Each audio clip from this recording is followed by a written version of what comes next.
नमस्कार दोस्तों, आज की इस वीडियो में हम बिहार बोर्ड 10th क्लास के हिंदी चैप्टर 4 नाखून क्यों बढ़ते हैं टोटल जितना most important objective type question होगा उतना हम बताएंगे। तो चलिए शुरू करते हैं। तो देखिए यहाँ पर सबसे पहला प्रश्न है, नाखून का इतिहास किस पुस्तक से मिलता है? तो नाखून का इतिहास कामसूत्र किताब में मिलता है। आगे देखिए दूसरा नंबर सवाल है, हजारी प्रसाद द्विवेदी ने डी ली की उपाधि किस विद्यालय से प्राप्त किया था? तो देखिए सर, लखनऊ विवि से। चौथा नंबर प्रश्न है, अलकत का अर्थ है? तो अलकत का अर्थ होता है आलता। देखिए आगे 5 नंबर प्रश्न है, द्विवेदी जी को साहित्य अकादमी पुरस्कार किस रचना पर मिला था? तो देखिए आलोक पर्व पर द्विवेदी जी को साहित्य अकादमी पुरस्कार मिला था। तो दोस्तों छठा नंबर प्रश्न देखिए, प्राचीन मानव का प्रमुख अस्त्र शस्त्र क्या था? तो नाखून था। प्राचीन माने पुराना समय में मानव का प्रमुख अस्त्र शस्त्र माने क्या औजार था? तो नाखून। अब पुराने जमाने में नाखून ही औजार हुआ करता था। आगे देखिए, आर्यों के पास क्या था? तो आर्यों के पास क्या था? लोहे का अस्त्र था, घोड़ा था, मिट्टी का घर था, इनमें से सभी था आर्यों के पास में। 8 नंबर प्रश्न है, सब पुराने अच्छे नहीं होते और सब नए खराब नहीं होते, ऐसा किसने कहा था? तो ऐसे कालिदास ने कहा था। 9 नंबर प्रश्न है, नौकरधर मनुष्य आज किस पर भरोसा कर रहा है? तो देखिए बंदूक पर, लाठी पर, एटम बम पर, लोहे के विभिन्न हथियार पर। तो आंसर होगा लोहे के विभिन्न हथियार पर। लोहे के विभिन्न हथियार पर आंसर हो जाएगा। अब देखिए 10 नंबर प्रश्न है, मनुष्य की मनुष्यता यही है कि वह सबके दुख सुख को सहानुभूति के साथ देखता है। यह तथ्य किसका है? यह तथ्य गौतम बुद्ध का है। 11 नंबर प्रश्न, नाखून क्यों बढ़ते हैं के निबंधकार कौन है? तो दोस्तों निबंधकार कह रहा है कि इस चैप्टर का लेखक कौन है? तो दोस्तों इस चैप्टर का लेखक कौन है? नाखून क्यों बढ़ते हैं, इस चैप्टर का लेखक कौन है, यही पूछ रहा है। तो दोस्तों आपका इसका आंसर 11 नंबर का आंसर आप लोगों को कमेंट में बताना है। आप लोग इसका आंसर कमेंट में बताइए। अब हम चल रहे हैं सीधा 12 नंबर प्रश्न पर।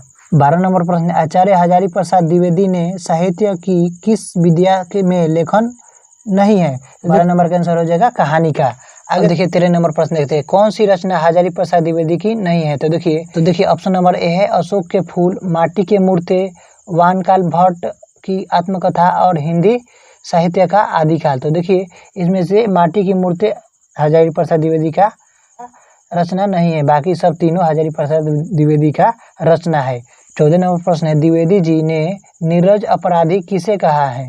नाखून को नीरज अपराधी द्विवेदी जी कहे हैं।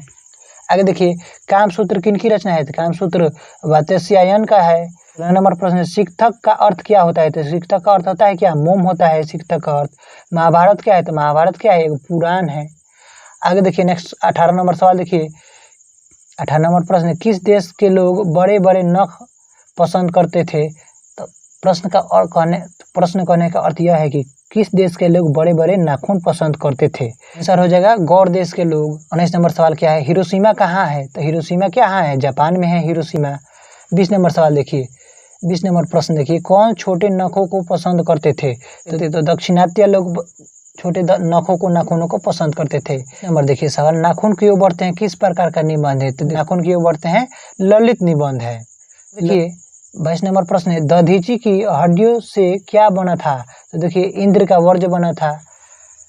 23 नंबर देखिए, महावीर प्रसाद द्विवेदी का जन्म कब हुआ था? तो देखिए 1907 ईस्वी में उनका जन्म हुआ था। 25 नंबर प्रश्न है, हजारी प्रसाद द्विवेदी का जन्म कब हुआ था? तो देखिए 1907 में भी इनका जन्म हुआ था। 25 नंबर सवाल है, हजारी प्रसाद द्विवेदी का जन्म कहाँ हुआ था? तो इनका जन्म हुआ था बलिया उत्तर प्रदेश में हुआ था।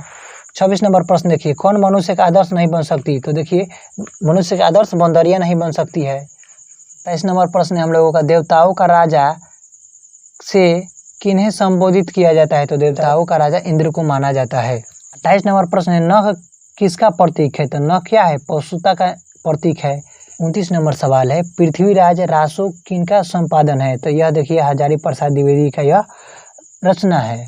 30 नंबर प्रश्न है हम लोगों का, हजारी प्रसाद द्विवेदी को कब पद्म आभूषण की उपाधि से सम्मानित किया गया? इनको देखिए पद्म आभूषण से 1957 में सम्मानित किया गया, पुरस्कार दिया गया पद्म आभूषण। 31 नंबर देखिए, अशोक के फूल किनकी रचना है? तो यह हजारी प्रसाद द्विवेदी का है। 32 नंबर प्रश्न देखिए, लेखक के अनुसार मनुष्य के नाखून प्रतीक है? तो देखिए यह पाशवी वृत्ति के प्रतीक है।